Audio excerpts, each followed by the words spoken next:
तो सुनिएगा, एक गीत है छोटा सा कि पुछते ओ हाल फकीरां दा साडा नदियों विछड़े नीरां दा साडा हंज दी झूमने आया दा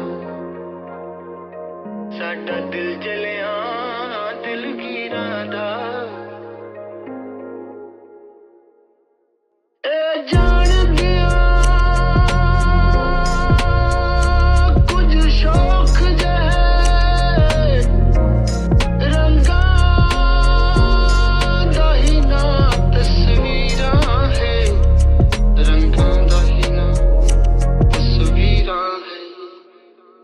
जद हट गए असी इश्के दी मुल कर बैठे तस्वीरां दा कि पुछते हो हाय फकीरां दा। हैं हम रॉकस्टार के फैन। 13 साल हो गए वैसे इस मूवी को रिलीज हुए। कोई रील ना एक बार देख लेता है, वेब सीरीज अच्छी हो तो 2 बार देख लेता है, कोई मूवी बहुत अच्छी हो तो 3 बार देख लेता है, पर हम 50 बार रॉकस्टार देख चुके हैं। और जब ये री रिलीज होती है ना तो हम 4-4 बार इसकी री रिलीज देखने जाते हैं। पागलपन तो देखो। कहानी तो वही पुरानी हीर और रांझे वाली है, लेकिन इसको कहने का जो अंदाज है वो बहुत अलग है। बाकी मूवियों से अलग जब हम इसे देखते हैं, इसे महसूस करते हैं तो बड़ी एक पर्सनल वाली फीलिंग होती है ना। ये जो तरीका है ये इम्तियाज अली और रहमान साहब की जादूगरी ही है, और इस जादूगरी की एक छोटी सी ट्रिक है जिसे हम सब मिस कर जाते हैं, वो है इस मूवी का background score. Is it some sort of a cross connection supernaturally? मैं वहां मिलूंगा तुझे। हो सकता है आपने मूवी 50 बार देखी हो, लेकिन जब आप बैकग्राउंड स्कोर के रास्ते से जाओगे ना तो बहुत सारी नई बातें, बहुत नया पर्सपेक्टिव डिस्कवर करोगे। So let us today decode perhaps the most awaited video on this channel. Let us today decode Janardan Jakhar, Jordan and Rockstar. This Jordan. रुक। जॉर्डन। जॉर्डन। हासो। जॉर्डन। क्या Jordan Jordan? Jordan the Casanova. तेरी problem क्या है? The bad boy of music. तू क्या चाहता है कि लोग तुझसे दूर भागे? अंदर ही अंदर किसी के प्यार में चल रहा है। जय जय जय जय जय।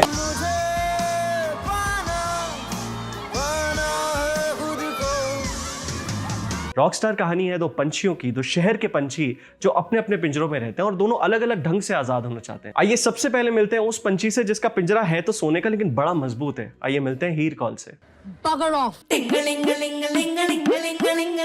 ओके। ये हमारी हीर में इतनी क्लास है कि बहना कमला नगर में अर्जेंटीनियन टैंगो कर रही है और मैं ऑड भी नहीं लग रहा। My name is Guillermo Merlo. Welcome to Argentine Tango. मगर अंदर से है जंगली जवानी, खुला आसमां, तंग गलियां, चीप मूवीज, बाइक राइड और देसी दारू। मतलब हीर है बाहर से सही सही और अंदर से गलत सलत। और तभी हीर की जिंदगी में आ धमकता है जनार्दन झाकड़ उर्फ हल्का आदमी। बहुत ही हल्का आदमी है तू। एक्सीडेंट नहीं हुआ, ना ही कोई जानलेवा बीमारी है। शिट। भैया शरीर से एकदम भारी लेकिन इमोशनली एकदम खाली, और वो भी कैसे ना, कुट भी तो सीधा सरदार खान के बाप से रहे। और बाहर इन्हें मिली ये समोसा पार्टी। तो समोसे ला रहे हैं? हाँ, काट लो इसकी। कोई भी अपनी जिंदगी सेकंड हैंड नहीं जीना चाहता, सब अपनी मन की बात कहना चाहते हैं और अपनी मर्जी का काम करना चाहते हैं, इसे फ्रीडम कहते हैं। जनार्दन भी तो यही चाहता है अपने आसपास के लोगों से कि अगर ऐसे नहीं सुन रहे तो लाओ गिटार बजा देता हूं, अब तो सुनो ये। और इसीलिए पीतमपुरा का जनार्दन झाकड़ बनना चाहता है जिम मॉरिसन। सुना तो बहुत है पर कौन है ये? Jim Morrison.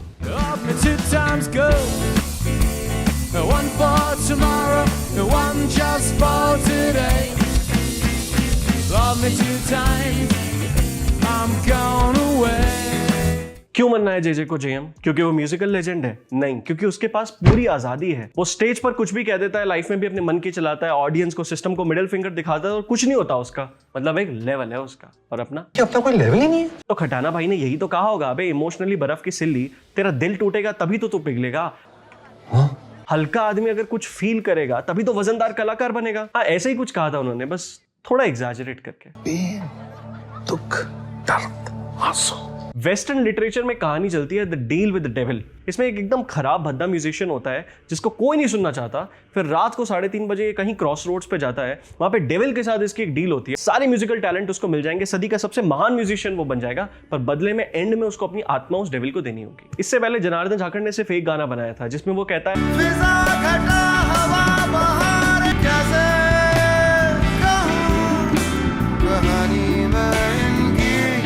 कहता है तथास्तु मेरे बच्चे, अब थोक के भाव तुम्हारे अंदर से गाने निकलेंगे, लेकिन एंड में ऐसा दिल तोड़ूंगा कि इलाका धुआं धुआं हो जाएगा। चलो हो गई कॉन्टेक्स्ट सेटिंग, अब बीजीएम पे आते हैं। अब बीजीएम इतनी कमाल की चीज है कि आगे जाकर ये बंदा जिम मॉरिसन बनेगा इंडिया का, तो इसका जो एंथम होगा वो साडा हक होगा।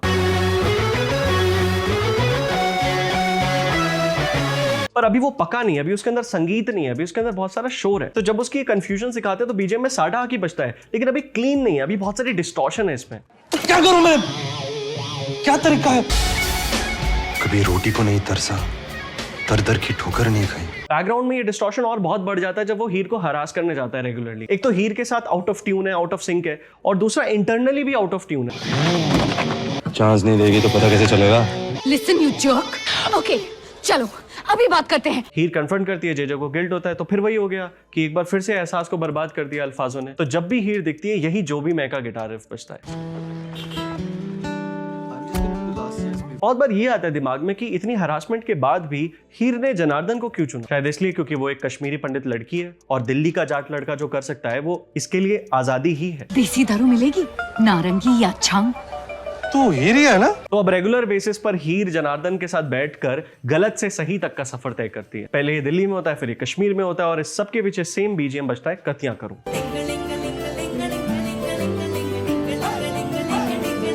रहमान साहब का ब्रिलियंस है कि जब यही जॉर्डन प्राग में हीर को मिलता है और दोनों गंद मचाने जा रहे होते हैं तो कतियां करूं तो बजता ही है, पर जो गिटार रिफ पीछे बजती है वो शहर में की होती है, क्योंकि इंडीड अब वो उसके शहर में है।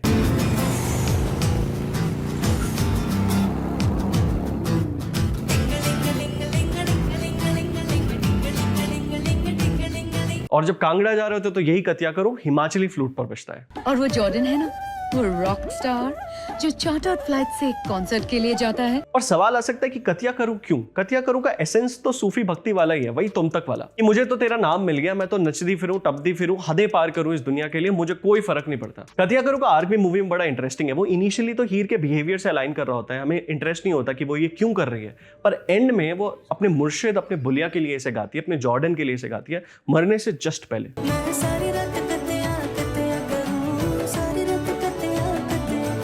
मगर जनार्दन जाखड़ जॉर्डन बना तो बना कैसे? वो भी तब जब म्यूजिक ने उसकी लाइफ में परमानेंट बैकसीट ले ली। जिम मॉरिसन बनना है कि नहीं? बंदा ना खड़ा ना भाई, कब बंदा?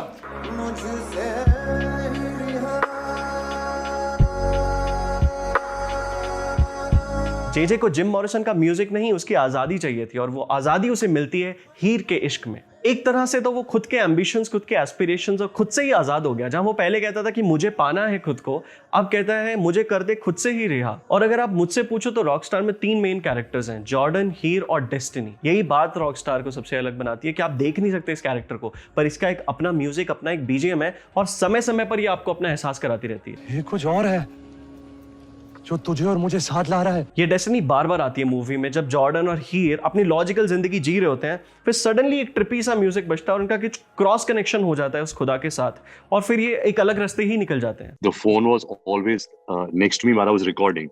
And while I was recording, the cellular network made a particular sound before I started talking. And Rehman sir used it in the track, and which, if people don't know it, it actually gives you a little bit of a spiritual connection to what he's saying.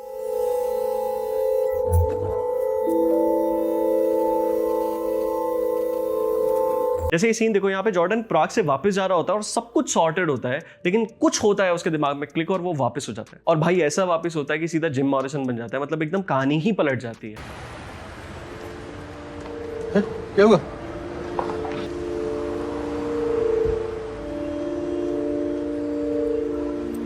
Destiny उन्हें गलत सही के पार ले जा रही है, तो जब भी वो गलत और सही के पार, चाहे उस मैदान में, चाहे उस सफेद चादर के नीचे होते हैं, यही वाला म्यूजिक बजता है। क्योंकि ये गलत है।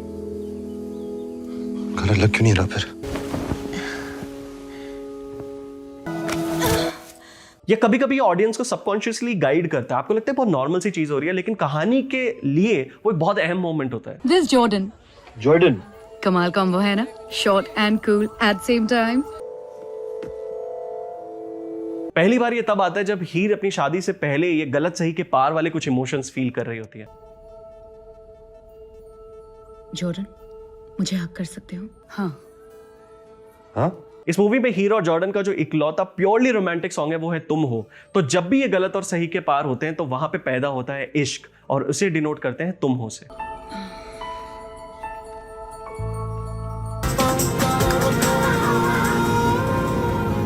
कभी खुद से भी मैं मिला नहीं, ये गिला तो है मैं खफा नहीं। देखा जाए तो जॉर्डन का बीजीएम भी कतिया करो हो ही सकता था। जब उसे हीर की धुन लगी तो वो भी नचता फिरा टपता फिरा, वो आजाद ही हो गया। लेकिन इसके लिए रहमान साहब और इम्तियाज अली चूज करते हैं फिर से उड़ चला को, इन अ वे कि वो जमीन छोड़ के अब उड़ चला है, वो आजाद हो गया है खुद से भी और इस दुनिया से भी। तो जहां जनार्दन जाखड़ हिंदू कॉलेज की कैंटीन वाले की भी सुनता था, जॉर्डन प्लैटिनम म्यूजिक के टॉप लेवल एग्जीक्यूटिव के भी नहीं सुनता। आप बोलोगे चलो कुछ नहीं, आर्टिस्ट है तो अपनी म्यूजिक की तो गुलामी करेगा, लेकिन जैसे उसे म्यूजिक भी कैद करने की कोशिश करता है वो नहीं मानता। मुझे नहीं होगा, मेरे अंदर है ही नहीं। और इसीलिए ये सीन बड़ा इंपॉर्टेंट है जहां वो कहता है कि क्लासिकल म्यूजिक उसे समझ नहीं आता, क्योंकि क्लासिकल म्यूजिक बहुत रिजिड और बहुत डिसिप्लिन वाला होता है। मगर ये क्लासिकल म्यूजिक इसका समझ नहीं है मुझे ज्यादा। और जनार्दन याद करो तो सक्सेसफुल होने के लिए, जिम मॉरिसन बनने के लिए कितने तिगड़म बिठाता था। म्यूजिक सोसाइटी का ऑडिशन दे दिया, प्रपोज कर दिया। कुछ तो हुआ दरगाह में जनार्दन के साथ कि अब जॉर्डन ने सिर्फ पंख फैला रखे हैं, अब हवा उसे लेके जा रही है, चाहे हीर की ओर चाहे अपनी किस्मत की ओर। तो जब भी डेस्टिनी मिस्टिकल तरीके से एक्ट आउट करती है और उसे कहीं पे लेके जा रही होती है, तो ये फ्लूट पर बड़ा ही मिस्टिकल सा फिर से उड़ चला बजता है। कुछ चमत्कारी हो गया। ये बड़ा जानवर है, ये आपके छोटे पिंजरे में नहीं समाएगा। डेस्टिनी वाला फिर से उड़ चला तो मिस्टिकल था, लेकिन उसके अंदर फिर से उड़ चला बड़ी एक्साइटिंगली तब बजता है जब उसे पता चलता है कि उसे प्राग जाने का मौका मिलेगा हीर के पास। ढींगा 5 इंडियन म्यूजिशियंस को वहां ले जा रहे हैं। रेडी? और जहां पहली वाली डेविल्स डील वो अनजाने में साइन करता है, ये वाली बिल्कुल जान के साइन करता है। उसे बस प्राग जाना है, इसके लिए वो प्लैटिनम म्यूजिक और ढींगरा की गुलामी भी करेगा। तो एक स्पेशल कॉन्ट्रैक्ट साइन करेगा मेरे साथ। भाई को संगीतकार बनना था तो दिल की गुलामी कर ली, अब दिल लगाना है, माशूका के पास जाना है तो संगीत को भी गुलाम कर लिया, तो भुगत तो। जो भी आप बोला। अच्छा, प्राग में अब हीर रुपेंजल राजकुमारी नहीं है जो बाहर की दुनिया देख के फैसिनेट हो रही है, वो किसी की रानी है, वो किसी महल में अब कैद है। तो दोनों मचा गंध ही रहे, लेकिन अब कतिया करो नहीं, अब हवा हवा बजता है। Strip show. और जैसे वहां हीर के दिल में इश्क पैदा हुआ था कतिया करो के एंड में, यहाँ भी हवा हवा का एंड तुमको में जाके मिल जाता है। और पहले तो कीज पर धीरे धीरे बजा था, अब तो बहुत शोर मचा रहा है ये हीर के दिमाग में तुमको। अब थोड़ा बोड़ा इश्क में नहीं है, पूरी प्यार में जॉर्डन के।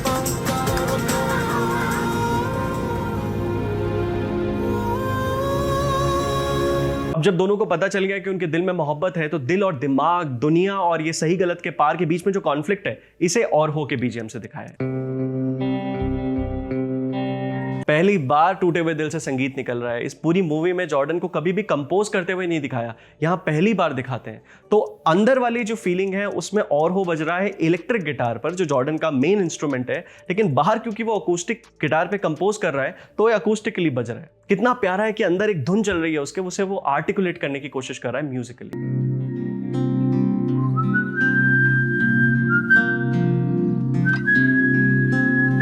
अगले दिन हीर के घर में भी और हो ही बज रहा है जॉर्डन के अंदर, लेकिन एक सीक्रेटिव सी फ्लूट पर।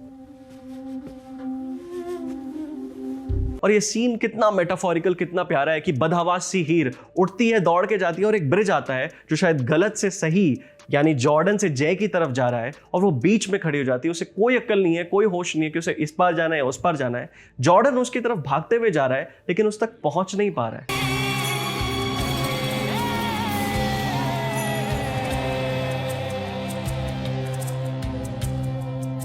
और जब किस हुई थी उन दोनों के बीच में, तो एक मिस्टिकल लाइन थी उन दोनों ने क्रॉस करी थी, दोनों के अंदर प्यार उपजा था। लेकिन अब एक सोसाइटी की लाइन है जो जॉर्डन क्रॉस कर देता है प्राग में, जब वो उसके घर में घुस जाता है। Both instances powered and sponsored by Destiny's BGM. कहां भागना चाहती? अपने आप से दूर। भला क्यों? क्या है? देखो तो भाई ने खुद को मिस्टिकल और म्यूजिकल दोनों डेविल्स के हाथों भेज दिया, पूरा गुलाम हो गया। This is perhaps the worst phase for him. तो इसीलिए उसके अंदर कितना अग्रेशन और कितना कंफ्यूजन है, जैसे कीड़े काटते रहते मुझे हर टाइम। और डाइकोटमी, विरोधाभास तो देखिए इस फेम का, जो सबको चाहिए, लेकिन जब स्टेज पर वो खड़ा होकर चीख रहा है, चिल्ला रहा है, दर्द में है, तो लोग उस आग से अपने हाथ सेक रहे हैं, ताली बजा रहे हैं। बार बार घर के सामने खड़ा होता है, घर की याद आती है। अब घर वाले वापस नहीं ले रहे क्योंकि लड़का अपना क्रिमिनल हो गया, दोस्तों को तो वैसे ही मतलब नहीं था, और अब ऐसे लगने लग गया कि जनार्दन खुद जॉर्डन का गुलाम हो गया। तो ले पहले यार, और किसी ने खिंचानी है फोटो? उस्ताद जमील खान इस मूवी में जे के गार्जियन एंजल हैं, एक फरिश्ते हैं वो उसके लिए। जब मौला बोल के जनार्दन ने ऊपर देखा तब खुदा ने उस फरिश्ते को जमीन पर भेजा। और जैसे ही वो दरगाह पर पहुंचते हैं जॉर्डन को वो अल्टीमेट इनायत हो जाती है। वैसे ही जब जॉर्डन के लिए प्रोफेशनली चीजें कहीं नहीं जा रही होती, वो प्लैटिनम म्यूजिक चले जाते हैं और केस बना देते हैं उसका। मेरा ये मानना है कि डेविल्स डील में इतनी बुरी तरीके से जकड़े हुए बंधे हुए जॉर्डन को फिर से एक बार रेस्क्यू करने आते हैं जमील खान, उसके गार्जियन एंजल। आपको लगेगा यहाँ शहनाई और गिटार की जुगलबंदी हो रही है, लड़ाई हो रही है। जी नहीं, शहनाई से वो उस पर अपना करम कर रहे हैं, वो पीर बाबा उसे कुछ समझा रहे हैं, उसे निकाल रहे हैं उस डेविल्स डील से। जो क्लासिकल म्यूजिक के बारे में जानते हैं वो ये भी जानते होंगे कि एक पॉइंट के बाद क्लासिकल म्यूजिक आपको बांधता नहीं है, आपको आजाद कर देता है। उन रागों का, उन बंदिशों का हाथ पकड़कर आप एक ऐसी जगह पर जाते हो जहां पे संगीत संगीत नहीं, साधना बन जाती है। Indian classical music cannot be mainstream because it is not for entertainment. It is for meditation. It is for transforming your thoughts. और चीजें ठीक होना स्टार्ट भी होती है क्योंकि यहाँ से निकलते ही प्लैटिनम म्यूजिक के साथ वो सबसे पहले अपनी डेविल्स डील तोड़ता है। वहां हीर भी पहली बार अपने डर को छोड़कर अपने गलत को जय को बताती है, वापस दिल्ली आती है और ये दोनों हीर और जॉर्डन एक्चुअली साथ आ जाते हैं। ये सीन बड़ा प्यारा है कि फिर से उड़ चला चल रहा होता है लेकिन वो कहता है कि गिटार जैसी है तू, और फिर जैसे ही वो नोट्स प्ले करता है अकॉस्टिक गिटार पर पीछे से तुम हो के नोट्स बजते हैं, ध्यान दो। गिटार जैसी है तो, और ये तेरे हाई नोट्स है। बट अल्टीमेट डेविल डील तो अभी भी काम कर रही है। जॉर्डन जब तक अपने कॉन्सर्ट्स को, अपनी रिकॉर्डिंग्स को अवॉइड कर रहा था, तब तक हीर की तबीयत ठीक हो रही थी। जैसे ही वो उस पहले कॉन्सर्ट में गाने जाने वाला होता है, वहां पे हीर कोलैप्स कर जाती है। मुझे ये सब कुछ नहीं चाहिए, मुझे नहीं बनना बड़ा, मेरा दिल नहीं टूटना चाहिए कड़ाना भाई। जो एल्बम का सफर शहर से शुरू हुआ था वो खत्म होता है विंग्स ऑन फायर से। जनार्दन की जितनी भी उड़ान थी वो उसकी गिटार से थी, वो उसके हीर से थी, और एंड में तो वो बोल भी देता है कि तू गिटार जैसी है। यहाँ दोनों जल रहे हैं। His wings are literally on fire.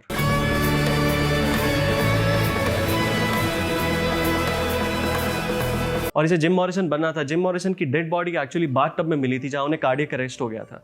तो ये सीन में वही सिंबलिज्म है कि वो बैठा हुआ है, पानी है आसपास, लग्जरीज है इतनी सारी, लेकिन अंदर से जलन है, गिटार ही जल रहा है उसका। संगीत या कोई भी आर्ट फॉर्म हमारे अंदर के एहसास को शब्द देता है, उसे एक रूप देता है। जनार्दन के अल्फाज हमेशा उसके एहसास को बर्बाद कर देते थे। हीर ने जाते जाते अपने आप को जनार्दन का एहसास बना दिया।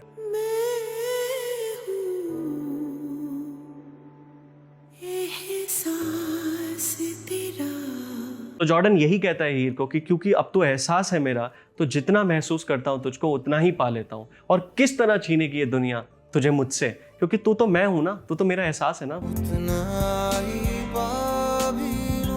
वीडियो खत्म, लेकिन जाओ मत, अभी कुछ जरूरी बातें करनी है तुमसे। 2-3 महीने हो गए नौकरी छोड़ के और कोई इनकम स्ट्रीम आते हुए दिख नहीं रही है। सच बताऊं तो अच्छे से ज्यादा बुरे ख्याल आते हैं मुझे इस जर्नी के बारे में। तो अच्छा बुरा कैसा भी प्लीज वो कमेंट करो, क्योंकि उससे मुझे पता चलता है कि उस किनारे एक बंदा बैठा है जो देख रहा है, उसके लिए ये चीज मैटर करती है। वो मुझे बहुत मोटिवेट करता है। बाय द वे कुर्ते भी खत्म हो गए थे, so this lovely kurta has been lent to me by this firm called Shashak. They were very sweet to me, so their store link is in the description. और वो दिलजीत वाली कंट्रोवर्सी जिसमें अखबार में मेरा नाम आ गया और उसके बारे में नहीं पता है, मतलब तुम इंस्टाग्राम पे मुझे फॉलो नहीं कर रहे हो तो अभी जाके फॉलो कर लो, link is again in description. And lastly ये वाला सबसे इंपॉर्टेंट है कि मैंने अपने बाय मी या कॉफी वाले पेज को थोड़ा अपडेट किया है। First of all thank you so much to everyone who supports me. वहां पे यूपीआई आईडी का QR कोड है, उसे आप स्कैन करके you can continue to support me. दूसरा, वहां पे अब एक नया मेंबरशिप का ऑप्शन है, तो जो भी BTS वीडियोस होती हैं या जो मेरे रिसर्च डॉक्यूमेंट्स होते हैं वो मैं वहां डाल दूंगा। थैंक यू सो मच मुझे सुनने के लिए, थैंक यू सो मच इस वीडियो को देखने के लिए। मैं आपको मिलूंगा अगले वीडियो में, तब तक Thank you very much. Rock हो जाओगे। यस।